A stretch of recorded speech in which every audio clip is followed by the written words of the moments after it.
नमस्कार दोस्तों। अगर आप अपनी कुंडली का विश्लेषण करवाना चाहते हैं तो आप हमें कांटेक्ट कर सकते हैं। हम आपकी कुंडली को देखकर ये बताएंगे कि प्रॉब्लम कहाँ पर आ रही है और उसके सॉल्यूशंस भी देंगे। आज हम आपको सूर्य और शनि की युति का भाग 8 बताएंगे, जिसमें हम आपको ये बताएंगे कि जब सूर्य मेष लगन की कुंडली में 8वें भाव में हो तो इसके क्या परिणाम होते हैं, और अगर शनि 8वें भाव में हो मेष लगन की कुंडली में तो इसके क्या परिणाम होते हैं, और अगर सूर्य शनि की युति 8वें भाव में हो मेष लगन की कुंडली में तो इसके क्या परिणाम होते हैं और इसके क्या उपाय करने चाहिए।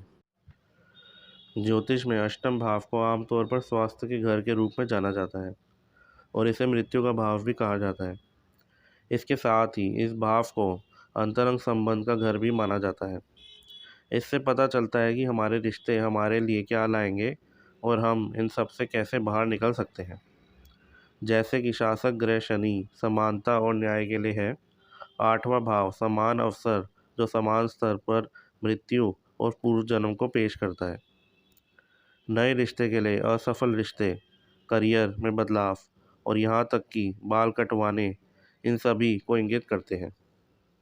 यहाँ से हम बीमा, गुजारा भत्ता, आध्यात्मिक समर्थन, भावनात्मक और शारीरिक समर्थन, निजी भाग जिन्हें हम खोने से डरते हैं, जिन्हें हम नियंत्रित नहीं कर सकते, ज्योतिषी, बीमा एजेंट, चिकित्सक, सम्मोहन चिकित्सा, असुरक्षा, मृत्यु को मजबूत करना, ये सारी चीज़ें देखते हैं।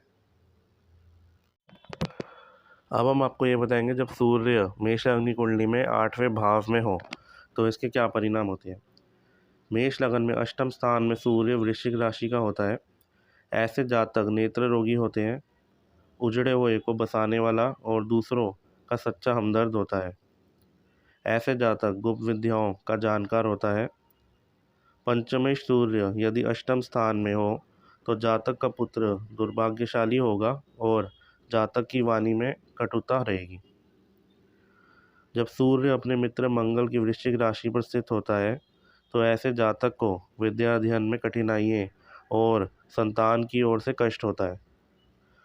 इसके प्रभाव से आयु में वृद्धि, लाभ की प्राप्ति और दैनिक जीवन में कुछ न कुछ परेशानियां बनी रहती हैं।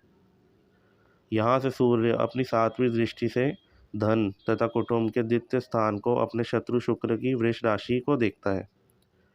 इसके कारण धन संग्रह और कुटुंब निर्वाह के लिए कठिन संघर्ष करना पड़ता है।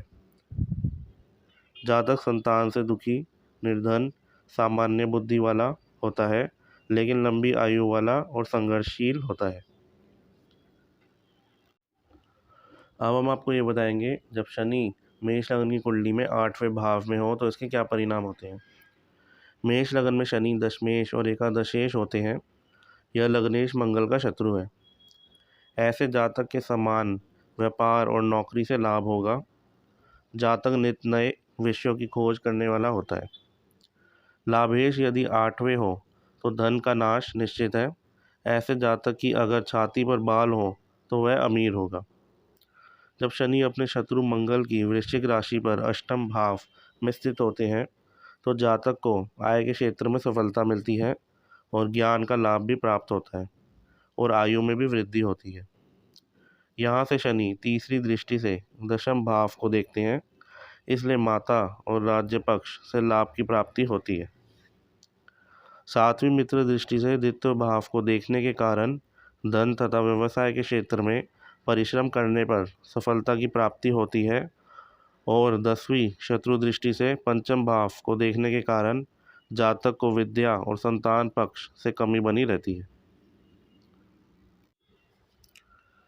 अब यदि सूर्य और शनि की युति मेष लगन की कुंडली में 8वें भाव में हो तो यह युति सकारात्मक और नकारात्मक दोनों प्रभाव ला सकती है। 8वां भाव आध्यात्मिक परिवर्तन, व्यक्तिगत वृद्धि और जीवन से जुड़ा हुआ है। सूर्य पहचान, रचनात्मकता से जुड़ा है, जबकि शनि नियंत्रण, कड़ी मेहनत और अनुशासन से जुड़ा है। अष्टम भाव में सूर्य शनि की युति करियर में ढेर सारी चुनौतियां ला सकती है। यह युति नौकरी खोजने में कठिनाई, पदोन्नति में देरी की समस्या पैदा कर सकती है। अब हम आपको जो है इसके उपाय बताते हैं। यहाँ पर आपको जो शनि के उपचार करने पड़ेंगे। 800 ग्राम दूध सोमवार को पानी में प्रवाहित करें। चांदी पहनना तथा नशे से बचना आपके लिए लाभकारी होगा। स्नान करते समय पानी में दूध डालें। चांदी हर समय अपने पास आप रख सकते हैं, इससे आपको बहुत फ़ायदा होगा। संकट मोचन स्तोत्र का पाठ करें।